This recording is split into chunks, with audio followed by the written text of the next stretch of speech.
Hi, I'm John Vucicevic, and this is Rob Lambert's AssetProtectionTraining.com. Today we're going to talk about the 401k basics and how it affects the employee. Like all plans that are designed to save money for retirement, 401k is just another one of those. It's a very popular plan, and most people know what a 401k is. I think few understand how it actually works. So that's what this program here is designed to do, is to give you the basics as to what you have available to you. It's an individual retirement agreement, and it's employer sponsored. So the people that you work for created the plan and put all the stuff in there that you can invest in. Okay, it's a personal savings plan, just like all other qualified money that's out there. This one, however, is a defined contribution. So between you and your employer, there are rules that dictate how much you can put into the program. So it doesn't say what the benefit's going to be, but it does tell you what the contribution's going to be. So why would you invest in a 401k anyway? And it's because of tax benefits. 401k is the section of the Internal Revenue Code that talks about these kinds of dollars. So it's the house, if you will, that your money lives in, that the IRS looks at as a tax benefit. So you get to tax deduct the dollars that are put in there. In addition to the deduction, you also get all the interest in there that's deferred. So you don't get to deduct any of the interest, you don't get to use it until later, but it doesn't have to get taxed until you actually take it out. So those are two big reasons why you would put money into the 401k.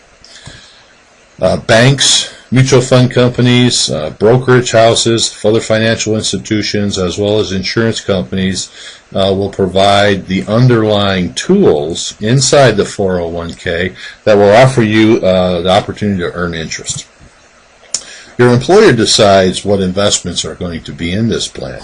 They can decide whether they have stocks of the corporation in there. They can decide not to.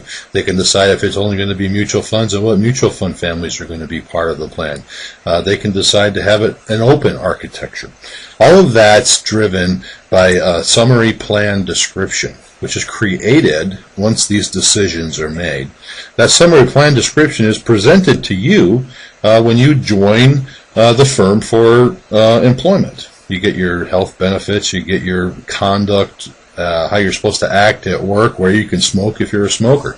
You get all that information and what your expectations are. You also get a summary plan description of the 401k, and then you can decide to participate or not participate. This right here defines all the rules that the employer has set up, complying with the IRS rule book with respect to their specific plan.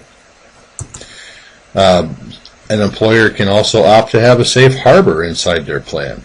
This is an option that's created to allow the employer to deduct more money. Now, this is good for you because if the employer makes a contribution, and it is discretionary on their part, but if they make a contribution, it's 100% vested by you, and they get a bigger deduction, but it goes into your account. So there's a couple rules right there, and again, it's just additional money that the employer can put in to the 401k for your benefit. All right, in 2011, if you're under 50 and a half, you can drop in $16,500 into your 401k and deduct every one of those pennies or dollars from your tax returns. The nice thing about 401ks is every time you make a contribution, it's deducted right away. So every 2 weeks, let's say if you get paid, you make $100 and you put in $10, you're only going to get taxed on that $90. And that's going to carry on through as long as you're participating in the plan. If you're over 50, you can add $5,500 to that $16,500 for a total of $22, and it's called a catch-up provision, and they allow those older folks to make additional contributions to their 401k to make sure they have enough money at retirement. We're close to 2012, so I wanted to throw this number out there for you, but in 2012, the maximum contribution in any 401k goes up, as it does every year, to $17,000. Under age 50, your employer, if they have a safe harbor plan, here's the rules, they can put up to 100% of your pay into a 401k as a contribution on your behalf. So let's go back to that example. If you made $165,000 last year, the employer could not put all $165,000 into the plan for you. They would cap that out. It's 100% of your earnings, not to exceed $49,000. And that does include that $5,500 of catch-up provision. So those of you over 50 and a half don't get an extra benefit for catch-up if the employer is contributing. 59 and a half rule applies. What this means is that if you try to get money out of your 401k before 59 and a half, you're going to get not only taxed on those dollars because they've never been taxed, you're going to get penalized as well of 10%. So that can be a substantial decrease with respects to what you end up with taking these dollars out. Examples of where it would apply is if you took your money out and wanted to buy a car or put your kid through college, something of that nature.